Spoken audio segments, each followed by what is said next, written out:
आपके मन में लाखों ऐसे स्थान हैं जो जादुई प्रकृति के हैं। हमारे मस्तिष्क में लाखों कैनाबिनॉइड रिसेप्टर्स हैं।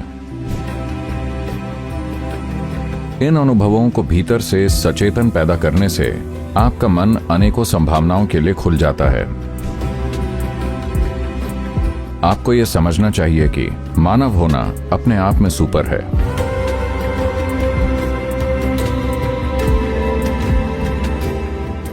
देखिए, यह खोजा गया है या हमने देखा है कि हमारे दिमाग में लाखों कैनाबिनॉइड रिसेप्टर्स हैं। तो इसका क्या मतलब है? इस पर काफी अटकलें लगाई गईं। तो जाहिर है कि जो लोग नशा करते हैं उन्होंने कहा इसका मतलब है कि सभी को फूंकना चाहिए, या एक अटकल ये लगाई गई कि एक समय पर हम सब, हर इंसान फूंकता होगा। फिर यह निष्कर्ष निकला कि ये कैनाबिनॉइड रिसेप्टर्स इसलिए हैं क्योंकि शरीर खुद ये पैदा कर सकता है। मस्तिष्क में लाखों रिसेप्टर्स होते हैं और शरीर एंडोकैनाबिनॉइड्स को पैदा कर सकता है। तो अब इसका उत्पादन होगा या नहीं होगा, ये इस पर है कि आपने अपने आप को कैसे रखा है। यानी आप अपने भीतर ऐसी केमिस्ट्री बना सकते हैं जो आपको हमेशा आनंदित रखे। लेकिन सबसे महत्वपूर्ण बात यह है कि जब ये बाहर से आता है तो शायद ये आपको थोड़े समय के लिए आनंदित कर दे, लेकिन आपकी जागरूकता को खत्म कर देता है। जब ये भीतर से आता है तो ये आपको आनंदित रखता है और साथ ही आपको एकदम सचेत रखता है, जो कि महत्वपूर्ण है। तो ये कोई सुपर ह्यूमन बनने की कोशिश के बारे में नहीं है, बल्कि ये समझने के बारे में है कि इंसान होना अपने आप में सुपर है। और जब आप अपनी ही प्रकृति से आनंदित होते हैं तो आप हमेशा पाएंगे कि आपका जीवन सुपर है। फर्क नहीं पड़ता कि कुछ चीजें हमारे जीवन में सही होती हैं, कुछ नहीं होती, कुछ हमारे तरीके से होती हैं, कुछ नहीं होती, पर ये वाला जीवन हमेशा हमारे तरीके से होना चाहिए। सद्गुरु, आपसे मिलकर अच्छा लगा। मुझे आपका काम बहुत पसंद है। इसी से संबंधित बात पूछनी है कि आप साइकेडेलिक्स के बारे में क्या सोचते हैं? क्या ये उन चीजों को दिखाने में सहायक है जो सामान्य तौर पर दिखाई नहीं देती? क्या ये हानिकारक है जिस तरह से आपने बताया, या फिर किसी तरीके से ये उपयोगी हो सकता है? देखिए, मनुष्य का मन ऐसा है कि इसे इस तरह देखिए कि ये लाखों कमरों का एक भवन है। सामान्य जीवन जीने वाले ज्यादातर लोग इनमें से 5 या 10 ही खोल पाते हैं, बस इतने ही। लाखों कमरे वैसे ही पड़े रहते हैं बिना यूज के।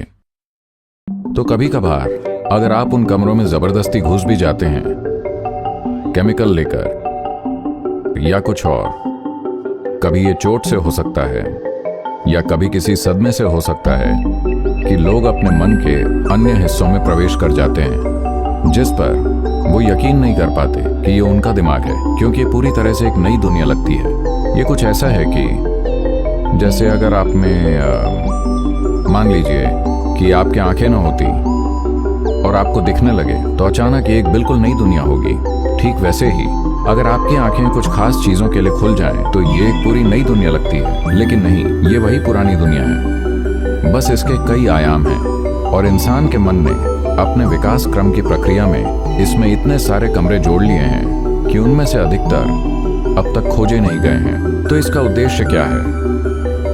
उद्देश्य ये है कि अगर हमारा ध्यान केवल जीवित बने रहने पर है, अगर लगातार हम बस जीवित रहने की प्रवृत्ति में बने हुए हैं, तो हमारे मन के वो कमरे जिन्हें हम खोज सकते हैं बहुत सीमित रह जाएंगे। अगर हमारा ध्यान और नजरिया केवल जिंदा बने रहने पर नहीं है, क्योंकि जिंदा रहने का मतलब होता है खुद को सुरक्षित रखने के लिए चारों ओर दीवार बना लेना।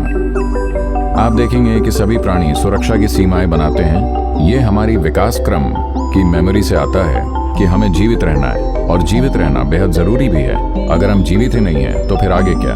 कुछ भी नहीं। तो हमें जीवित रहना ही है, लेकिन क्या ये जरूरी है कि हमारी जीवित रहने की प्रवृत्ति हमेशा सक्रिय रहे? अगर आप जंगली जानवर हैं तो हाँ, ये हमेशा सक्रिय रहनी चाहिए, लेकिन हम इस स्तर तक विकसित हो चुके हैं जहां हमारा मस्तिष्क इस तरह से विकसित हुआ है जिसमें यह संभावना बनी है कि एक बार जब आप इंसान बन जाते हैं तो अब सिर्फ जीवित रहना आपको संतुष्ट नहीं करता, ऐसे कि उदाहरण के लिए बाकी सभी प्राणियों के लिए उनका पेट भर जाए तो उनकी जिंदगी सेटल हो जाती है, लेकिन एक इंसान के लिए अगर पेट खाली है तो केवल एक समस्या है, पर जब पेट भर जाता है तो 100 समस्याएं खड़ी हो जाती हैं। ये मनुष्य की प्रकृति होती है, क्योंकि इंसानों के लिए केवल जीवित बने रहना ही जीवन नहीं है।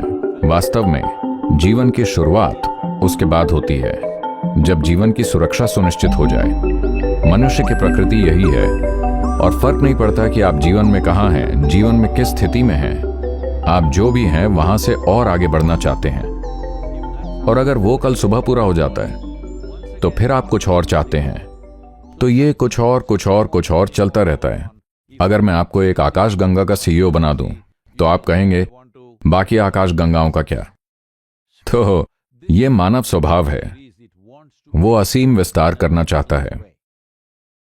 जब हम कहते हैं असीम विस्तार, मतलब हम अपनी अनंत प्रकृति में विस्तार करना चाहते हैं।